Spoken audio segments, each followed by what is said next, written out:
Hey everybody, I'm Tarl with Fixated Real Estate. Have you ever heard the phrase rate equals risk? Well, I base my entire investment career, my entire investment business on this one phrase. Now, it's most commonly heard in the mortgage industry when it's used to describe the rate and the risk that they take when they lend to borrowers. In other words, they give a higher rate to people that are a higher risk factor as a borrower versus they give a lower rate to people that are a lower risk factor. Higher the rate, higher the risk, lower the rate, lower the risk. This can also be true when it comes to investing in real estate. Buy a property with a lot of risk factors, a lot of challenges on it, then you better bet on a higher rate of return. On the other side, if you buy a property with a lot of low risk factors, it's a pretty easy house or easy property to invest in, then you can afford to have a lower rate of return on your investment. Now, in today's Analyzing Deals Like a Pro, I'm going to share with you guys exactly how I use the philosophy rate equals risk every day in my business to analyze and purchase new deals. In order to help drive this point home and in order to show you guys how this actually works, we're going to use this condo, this 3-bedroom, 2.5 bath, 1,400 square foot condo that we literally just sold today. We purchased it a little over 3 months ago, rehabbed it, and today closed on it and sold for a net profit of $35,726. Awesome. Now, in addition to this, I'm going to review with you guys how I calculated cash on cash return specifically for this property to help gauge the risk on the property before purchasing it, as well as when it's okay to buy a property when the cash and cash return is pretty low. Also, what are the major risk factors on a deal to look out for no matter how great the profit might look? And then lastly, why rate of return is far more important than the net profit, the cash you make on a deal. And per usual, throughout this video, I'll go over how we acquired the property, the rehab process, and of course, the incredible before and after photos of this property. And we're going to go over all of that and get after it right now.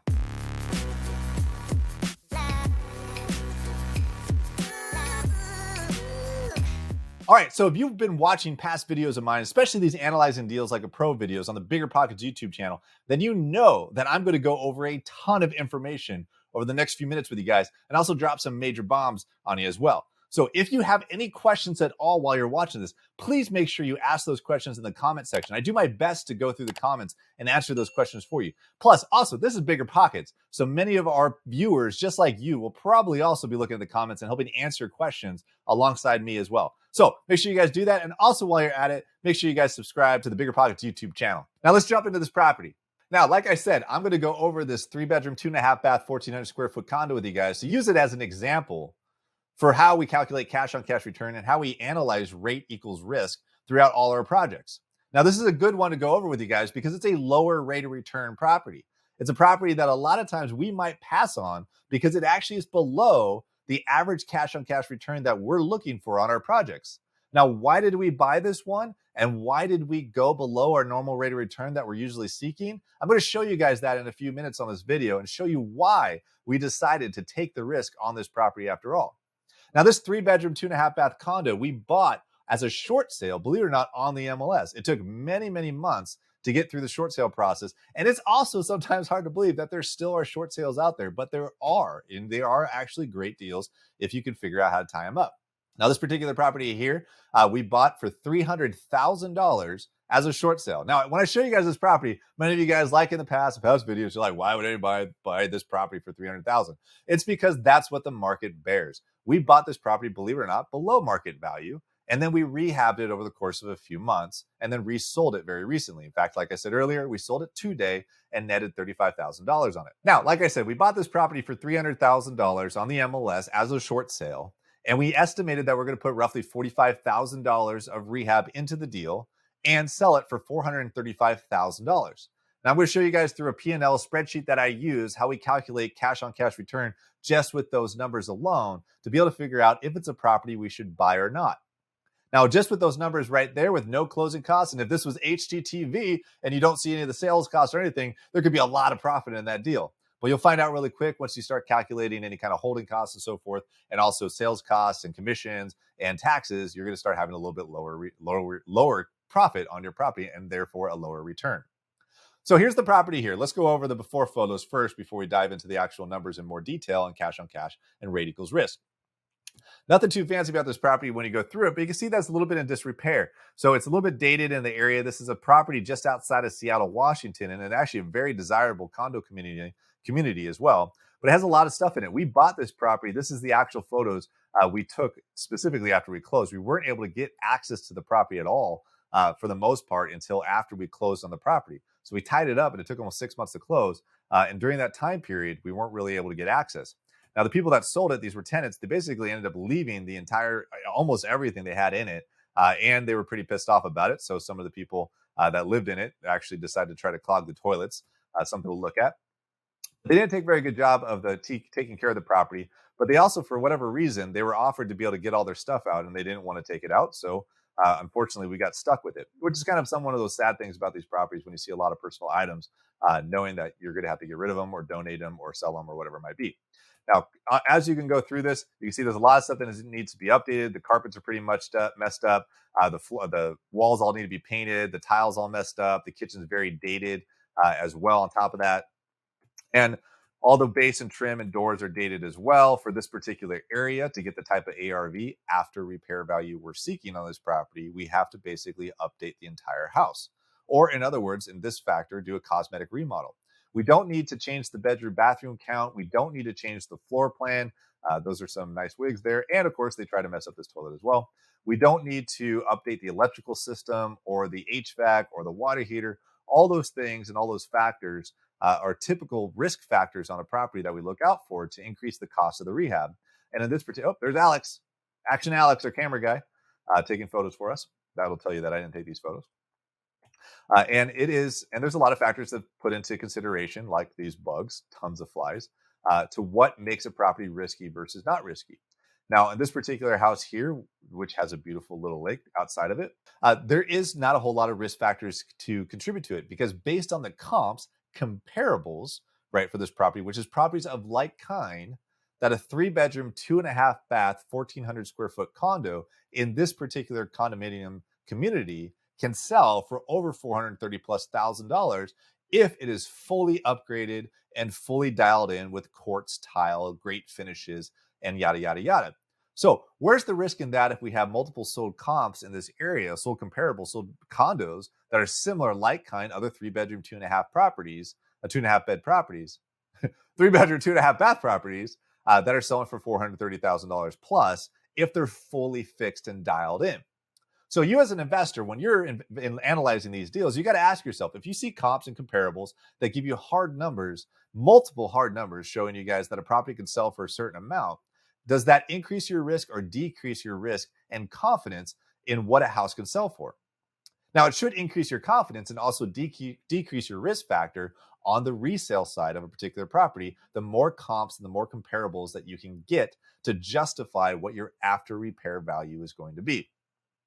The same could be true on your purchase price as well. If you have multiple comps to show that the as is, the property that you're buying in its current condition is worth less than what it's actually being purchased for, or if it's worth more than what you're actually purchasing for. Those are things that you need to be able to look out for to get to judge the different risk factors and confidence level in your purchasing power and your ability to buy that property. So let's jump into the P&L, the profit and loss sheet that we use specifically every day in our business to analyze cash on cash return and analyze the risk of this particular property. Now, what is cash on cash return? Cash on cash return is the return you get on the cash that you actually invest into an investment transaction or some sort of real estate deal or anything.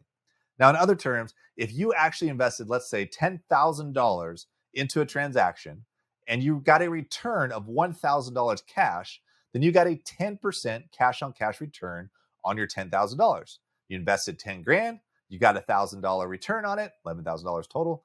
And that means that you earned a 10% cash on cash return. Now, how does that apply to real estate? And how do we use that in our personal real estate transactions? The way we use that is we do things a little differently when we analyze deals. Many investors out there just focus on the true cash on cash, which is the actual real dollars they outlay on a deal. For me, I don't want to go through that process until I know the deal is good or not. Now, how do I do that? I make some big assumptions. Now, I make the assumption that what if we bought this property all cash and rehabbed it all cash and paid everything out of pocket cash instead of financing it? Now, why do we do that? We do that because I want to get the basis. I want to get the neutral line basis of a property that's assuming if I bought it all cash and rehabbed it all cash, then what is my return on my total investment? Now, a lot of investors do that when they look at multifamily and they look at large commercial buildings because they're looking at what's called the cap rate. That's one of the ways to figure out a cap rate. Now, essentially, what we're doing that here on a single family level here. We're saying all cash purchase, all cash rehab. If I did all that on this deal and sold it for what we think the ARV is going to be, what is the total cash on cash return on that deal? Now, do we actually buy these property cash? No, we typically have a lender for that. And we do rehab all cash sometimes, but a lot of times we also have another lender for that as well. But I want to know what the underlying, what the basis of a property's risk factor is if it was purchased all cash, which essentially helps eliminate risk. So let me show you through the P&L what I mean by that, the profit and loss sheet. So in this particular property, we were buying it for $300,000 with some closing costs. So let's call it $302,000 for shoots and giggles, all right, in this particular property. We assumed an ARV of after repair value of $435,000. And also we thought we'd spend $45,000 of rehab. So right away, $300,000 in purchase and $45,000 in rehab costs. That's roughly $347,000 of total costs out of pocket before any utilities, taxes, and so forth that come into this. So we're really looking at that we're paying out of pocket $342,000. Sorry, $347,000 if we bought it all cash or rehab it cash. Now, if that's the case, after selling costs, after commissions, and so forth, and yada yada yada, in this particular example, we had 2.3% in excise tax and settlement costs, which is including basically all the stuff you normally pay when you go to close on a property. And Washington has excise tax and a 6% real estate commission. That's a $36,000 total cost just to sell a property, which is crazy, right? So all those factors in line, you have $302,000, $45,000 in rehab, a little bit of holding costs for utilities and maintenance and so forth, or utilities and property taxes, and then selling costs $36,000. That's $386,000 in total costs. Now, out of pocket, what do you actually pay out of pocket in this? You pay out of pocket these numbers here, $347,000, and maybe a little bit of holding costs as well. So with these numbers in line, the total cash on cash return on this property is 13.8% cash on cash if we bought it cash, rehabbed cash, and paid everything cash, no financing whatsoever. Now, I buy most of my properties at a 15% plus cash on cash return. If this number right here, 13.8% is not 15% plus, I typically immediately say no to the deal and I will not buy it, or I try to renegotiate to be able to get that 15+% cash on cash. Now, why do I do that? Why do I focus on 15%? I focus on 15% because I know that the way that we run our business and the risk that we're willing to take, 15% is the minimum risk we want to take on a deal before we go to buy it. It's also a factor to consider with what's worth your time to investing in a real estate transaction.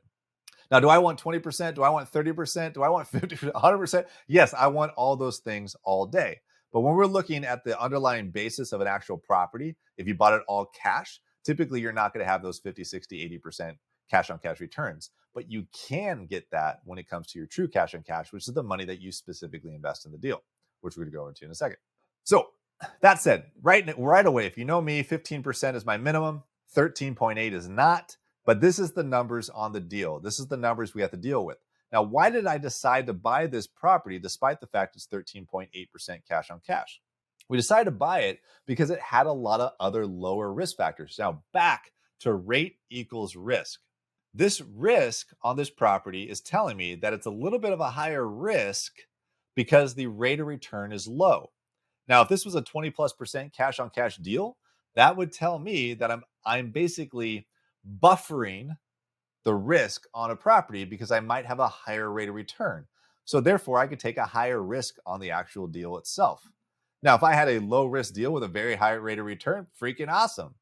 But if I'm taking a high risk deal, and let's say, for example, a $300,000 remodel on a 1912 Craftsman downtown property that hasn't been remodeled ever in an area that's up and coming, but not really proven yet, right? Those are some big risk factors to assume on a deal. And I had to buy it for $1 million on top of that, right? Those are some big risk factors. So you're putting out that type of cash, that type of capital with that kind of rehab and hard construction costs and challenges that might happen in a 100-year-old building. With those risks in mind, you better be hoping that you're going to get a high rate of return to offset all the horrible things that can go wrong on a deal like that. Higher risk, higher return you want on your deals. Now, what's so hard about this property? I showed you guys the before photos on this. The before photos are showing you guys this is mostly a cosmetic remodel. I don't need to add any bedrooms, add any bathrooms. The infrastructure is totally strong and good to go. It's all cosmetic, which means it's all finishes, paint, carpet, so forth, right? New cabinets, appliances, all the new cosmetic lipstick on a pig kind of thing that you need to do with very strong comps, comparables to prove that we can sell the property for at least 435. Now, if I have all those things that could prove the ARV is 435 and I could see that the rehab is super simple and there's no hidden red flags or issues on it, what is that doing to my risk? It's reducing it dramatically. And if my risk is reducing, that means that I can take a lower rate of return on my deal. Now, what are some of the red flags that could come up on this? Some of the red flags that could come up to all of a sudden create higher risk on this particular property could be, what if I took longer to do the deal than I thought? What if there's hidden damage on the property? What if maybe I missed something on the inspection and so forth? What if it doesn't sell for 435,000? Maybe the market tanks or corrects. These are all different things and red flags to look out for on a particular deal, maybe like this. And you got to judge based off of your comfort level on investing and your skill level on investing to be able to make some decisions on whether or not your educated guesses you made on this deal are strong enough to be able to take the risk at 13.8% rate of return. Now, needless to say, we took that risk and we nailed it, right? And we hit it pretty hard and we did really, really good job on it. And I'm going to show you guys those final numbers here in a minute. Coming full circle on this, you guys might be thinking, wow, that's great, Tarl, but I'm not buying a $300,000 property and a $45,000 rehab, all cash. I don't have that money, or I don't want to put out that kind of cash for such a low return. I will agree with you 100% on that. I don't want to do that either, which is why we borrow money on these deals. Now, I found over the years that with my particular lending at a 15% cash on cash return, I can afford whatever lending I'm going to put on the deal and still be happy with the return that I get. That's why I use that basis. I wanted 20% all day, but at a 15, I could afford the finance charges and I could afford any of the issues that might come up on the deal before I break even or lose money. Let me give you one last reason why I think it's great and why I think more people should use analyzing deals on a cash on cash return, specifically buying it all cash or rehabbing it cash versus trying to calculate the finance charges right away. The reason why I say to do that is because let's say that you're working with a real estate agent or working with a wholesaler to try to find you a deal.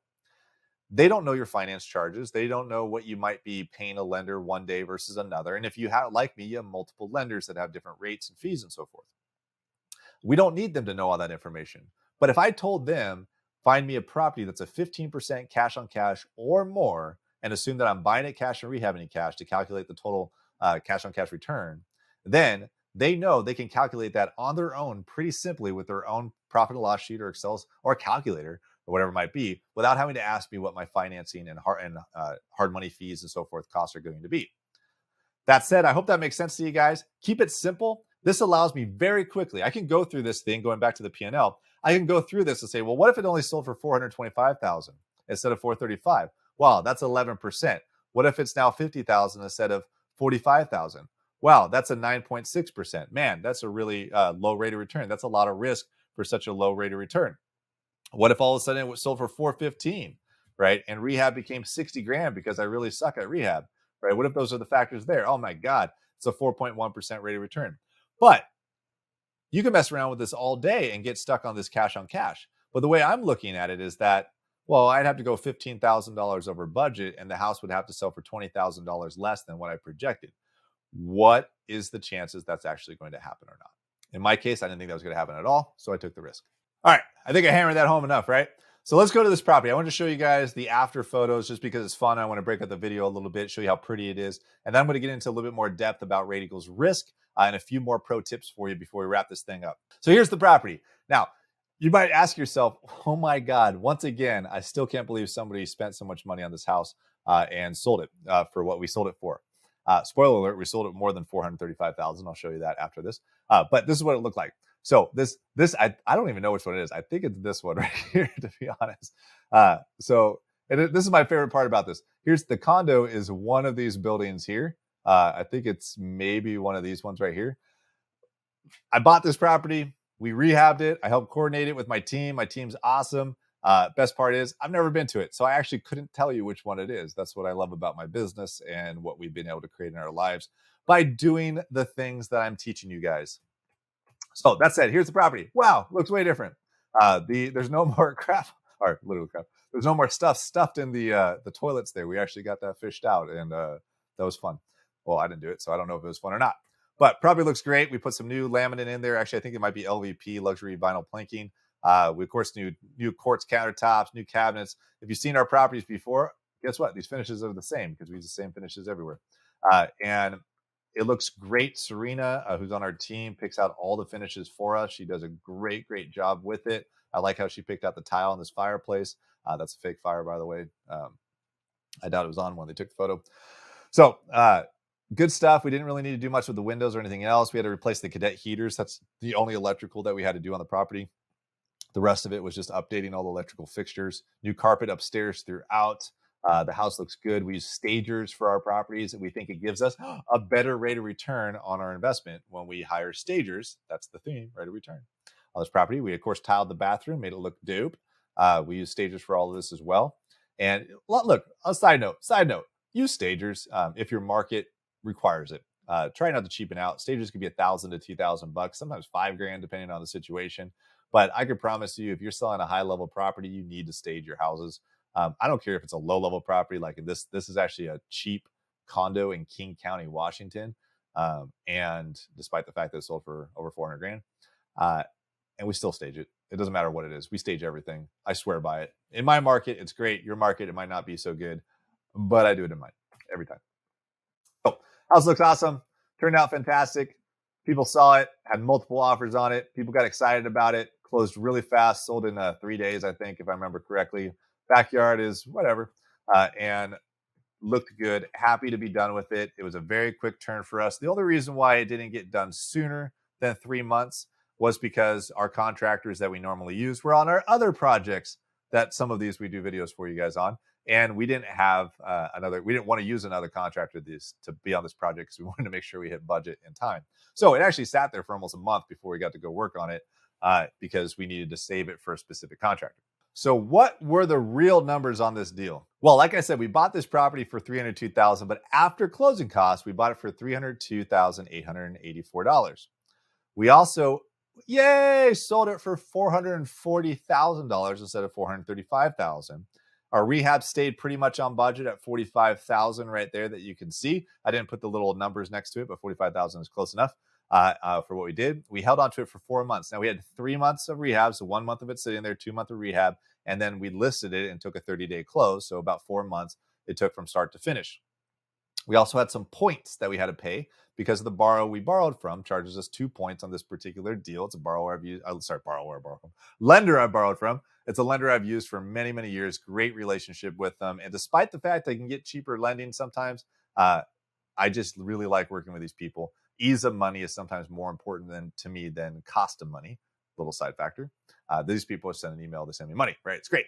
So, but I do pay some points for that. And this particular deal was 2 points for what I borrowed.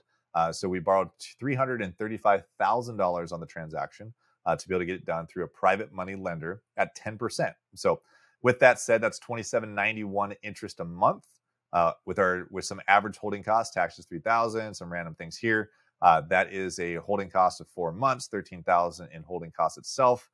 You add all these costs in, including your selling costs of 2.3%, 6% real estate commissions. Hate paying all that stuff, but hey, it's great, whatever. That is a net profit, cash profit of $35,729. Now you see all of a sudden that there's a 9.7% return here, cash on cash. Now that's not a true cash on cash for what we put in there because, believe it or not, I didn't really invest any money in this because we borrowed pretty much the majority of the money. Now, that said, though, if we did invest money in this deal, most of the time you're going to put 20% down on the total cost of a project. Now, 20% down on a $345,000 project is roughly $69,000 down payment that you're going to make on a deal. So you actually have a $345,000 project, you're going to pay $69,000 down payment, call it $70,000 for simplicity's sake. Now, it does take money to invest in real estate, specifically if you're flipping houses. You can either borrow that $70,000 as a second or from a private lender or joint venture partner with other real estate investors to be able to get that 70 grand if you don't have it. I did that for many, many years, and I still do that to this day. Or you can come up with that money out of pocket yourself for 70 grand. Now, I'm not going to go down a rabbit hole on this like I usually do, but the key to scaling is figuring out is one of the keys to scaling this business is figuring out your money issues. And by money issues, I mean lack thereof. You can only do so many deals if you're liquid. Even if you got 100 grand in the bank, you can only buy so many projects. You can only run so many deals at a time. Eventually, you either have to start partnering with others, raising capital, finding private money lenders, doing joint ventures with other people, giving equity into deals so that somebody else can pay for the capital as well. So you can do more deals at a time. If you had to put $70,000 down every single time you bought a property, how many deals could you buy? Some of you guys, it's none. Some of you guys might be only 5 or 6. Who knows? But that said, you want to do 10, 20, 30 at a time. You have to learn to discover how to get creative with your finances and creative with structuring the deals. It's what we all do when you start scaling up and running a company like we do. Now, I'm off my horse on that. We're not going to talk about that anymore on this video. But let's say that you did do $70,000 as a down payment. So for simplicity here, if you did $70,000 down payment, we're going to use our Excel spreadsheet here in a second, and you had a $35,000 return, $35,729 return on your money, right? You're asking yourself, what is my rate of return, my cash on cash return? You basically spent $70,000 cash on this deal. That's what you spent out of pocket on a 20% down deal. If this is the case, hope you guys are following along. And you got a $35,000 return. What is that? Well, I can tell you right now, let's pull out my fancy calculator. Fancy calculator says, hold on, you're watching this live. I know it's getting bored, right? 35,729 divided by 70,000 is 50.6% rate of return. That's a 50.6% ROI on your money. That's your true cash on cash return on this deal. If I had put 20% down and earned $35,000 net profit, that's crazy, right? A lot of people will look at that and say, wow, I wish I get that every single day. Now, if I was just looking at that there alone, right, without those other risk factors, I might be looking at it in a different way. Instead of figuring out the total project is 13.8% if it was cash. I believe that is the bigger way to calculate risk in a particular deal versus this 50.61%. So that's why I do it. I went over that in detail on this video as much as possible for you guys. I hope I didn't lose you on it, but it's something that we work on every day to get better at. All right, I want to go over one last point with you guys. I want to go over why rate of return is far more important than the actual net profit, the cash you get on a deal. Now, some of you guys might be thinking cash is king. I hear that all the time. Yes, that is true in a lot of ways, but not when it comes to investing. Rate of return is king when it comes to investing, in my personal opinion. There's a lot of people out there that might judge differently. Now, I believe rate of return is everything when it comes to investing because that's what investors do. We focus on our rate of return. Now, I'm going to show you guys an example here. Let's go back to my fancy P&L here, where I'm going to show you guys how when cash looks super, super appealing on a particular deal. Now, let's say, and you guys ask yourselves, where's this risky? Why is this risky? Why am I saying this is going to be risky to begin with? Or is this a deal that you think like, wow, this is really good. I would do this in a heartbeat, right? So at what point are you saying that? So let's say that you bought a property for $650,000. It was brought to you. You could buy it for 650 grand, right? First off, you might be thinking right away, that's risky already because that's a lot of money to outlay for a particular deal. Now, other you guys might be thinking, I can't judge if it's riskier yet or not because I don't know any other numbers other than the purchase price. And there's a few of you guys that might be living in San Diego or San Francisco or wherever. You might be thinking 650, that's a screaming deal. There's nothing around our neighborhood like that. So who knows? But different factors for different people because different risks for different people.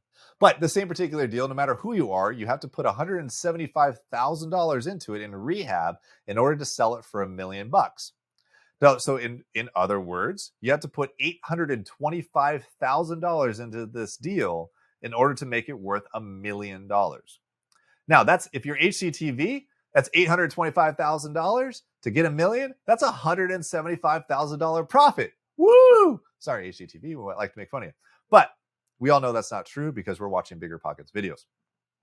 So ask yourself this question. Would you invest $825,000 cash of your money to be able to sell a house for $1 million? Already, you might be thinking, After closing costs, selling costs, all that great stuff, it might not be that much money left over.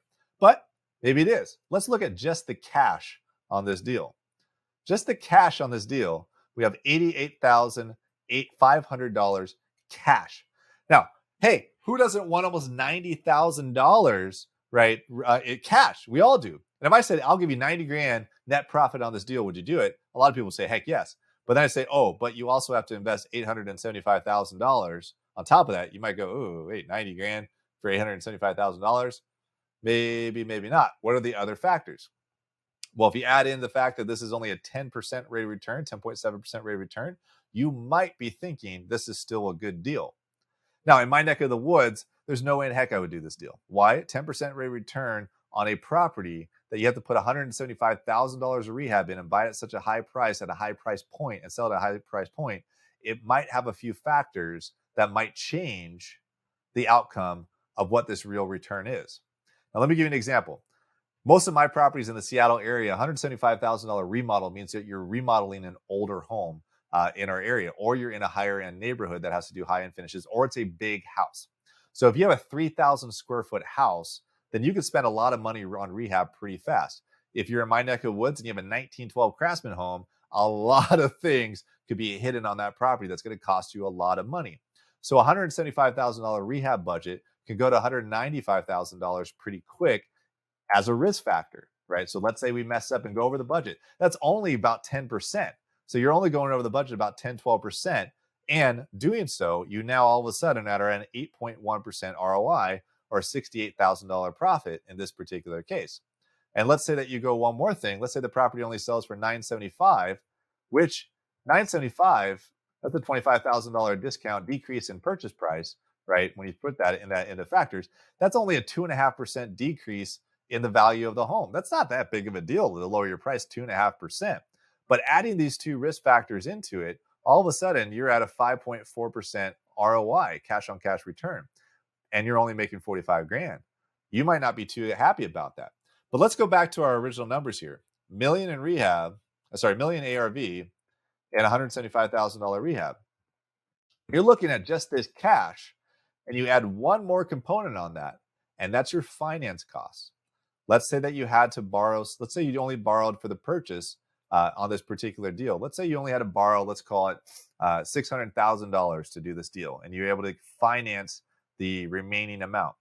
$600,000 at a 10% interest rate. That's $60,000 of interest per year, and it takes you 5 months to do this deal. Your net profit then went down to $63,000 just by adding some finance costs. And that's not including any points or anything else like that. And chances are you probably had to borrow more money than that to begin with in order to make this deal happen. If you add that finance cost and it's only $63,000 net, you're taking a high risk on a risky property at that point. And you might not be thinking this is a great deal after all, if you're only looking at the cash. So let's change things up one more time. If all of a sudden this was a $650,000 deal, and we knew that the house would sell for $1.1 million instead, and rehab was still $175, that's a 21% rate of return deal. There's plenty of buffer in that deal to make it work, right? Or if we want to go one step further, we know that the property is only $1 million, but we need to renegotiate it down to $550,000 to make this property a massive deal, or more realistically, let's call it $600,000 to make this property over that 15% number that we're looking for, 17.8. Now, all of a sudden, I have a little bit more buffer to if the market dropped a little bit and if I went over rehab a little bit, I'm not wasting my time on this particular deal.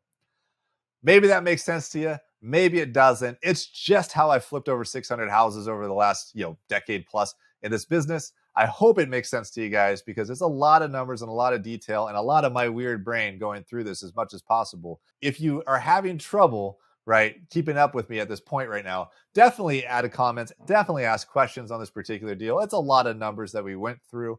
I hope it helps. I hope it helps you guys learn a little bit more about how I think in real estate and how I think through numbers on these particular transactions. At the end of the day, all I care about is cash on cash return to be able to judge the risk on any property that I'm particularly buying. This is in alignment with BRRRRs. This is in alignment with flips. This is in alignment with multifamily commercial deals that I'm getting into right now. It's all about that cash on cash return, cap rates, ROIs, percentages, all that stuff to be able to mitigate and judge the risk on a property to be able to determine whether we buy it or not.